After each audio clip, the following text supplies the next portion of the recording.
काजवे लुकलुकतात म्हणून तारे होत नाही, काजवे लुकलुकतात म्हणून तारे होत नाहीत. सूर्य एकच असतो सारेच होत नाही, सूर्य एकच असतो सारेच होत नाही. यानंतर मी सादर आमंत्रित करते ईश्वरी राठोड.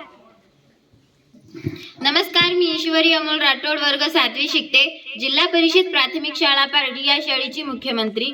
मित्रांनो, आज प्रेरणा प्लस प्लस प्लस या कार्यक्रमामध्ये कालिदास राऊत सर आपल्याला भेटले आणि त्यांनी जी त्यांची अनुभवाची शिदोरी आहे, त्यांनी जे आतापर्यंत मिळवलं आहे ते त्यांनी आपल्यासमोर उघडं केलं.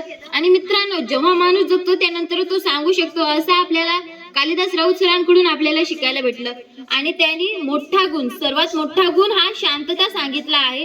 ती शांतता आपण बाळगली पाहिजे आणि आपल्या मनाला स्थिर ठेवलं पाहिजे, कारण मन जर स्थिर नसेल तर आपलं कुठेही लक्ष लागत नाही. म्हणून आपण मन स्थिर ठेवलं पाहिजे. आणि त्यांनी जवळपास 1 तास आपल्याशी संवाद साधला. मला तर आश्चर्य वाटतोय की आपण कधीच कोणत्याही माणसाचा इतका वेळ ऐकलं नाहीये, पण या सरांनी आपल्या पायरीपर्यंत येऊन, आपल्या लेवलवर येऊन त्यांनी आपल्याला खूप सारी माहिती सांगितली आणि आपल्याला नाना काय होता हे सुद्धा गोष्टी मार्फत सांगितलं. आणि तो नाना एकतर आमचा मित्र झाला त्या गोष्टी मार्फत. आणि कष्ट केल्याशिवाय यश मिळत नाही असं सरांनी आपल्याला सांगितलं. म्हणून कष्ट केलं पाहिजे आणि कष्टामुळे आपल्याला किती मोठा शिखर आपण गाठू शकतो. म्हणून आपल्या जीवनामध्ये कष्ट फार महत्त्वाचं आहे. आणि सर, तुम्ही जेव्हा सांगत होते की आज हे ध्येय आहे, उद्या दुसरं स्वप्न, उद्या तिसरं, असं हे तुम्ही सांगत होते तेव्हा मला तोत्तोचान आठवली. हा पुस्तक आम्ही वाचलं आहे. कधी त्याला वाटायचं मला बँड बाजावाला व्हायचंय, कधी शिक्षक व्हायचंय, अशी वेगवेगळी स्वप्न ती सुद्धा बदलत होती. तसंच आपला एकच ध्येय असलं पाहिजे आणि आपण त्या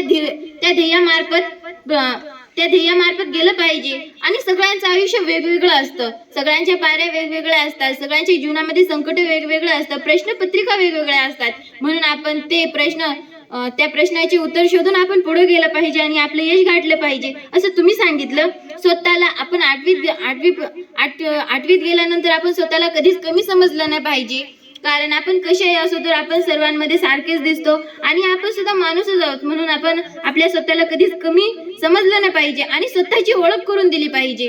कारण आपण जर स्वतःची ओळख करून नाही दिली तर आपण कुठे दिसणार आहे, आपण कोण आहोत हे कोणालाच कळणार नाही. सर, तुम्ही जे हे सांगत होते तेव्हा सगळ्यांचे कान हातीसारखे झाले होते, हे मी अनुभवत होते आणि हे माझं निरीक्षण आहे.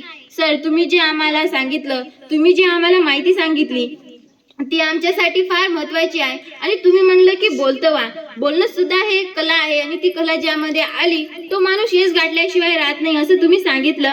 आणि ध्येय बदलायचं नाही हे सुद्धा तुम्ही सांगितलं.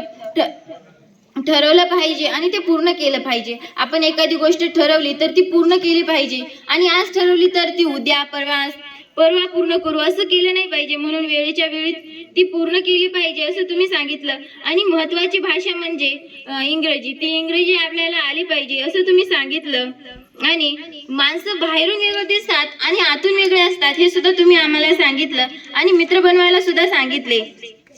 अभ्यास आपण आईसाठी, वडिलांसाठी, शिक्षकांसाठी नाही करायचं तर स्वतःसाठी करायचा असं तुम्ही सांगितले. आणि सर, तुम्ही जे आम्हाला अनुभव सांगितले ते आमच्या जीवनामध्ये फार महत्त्वाचे आहेत.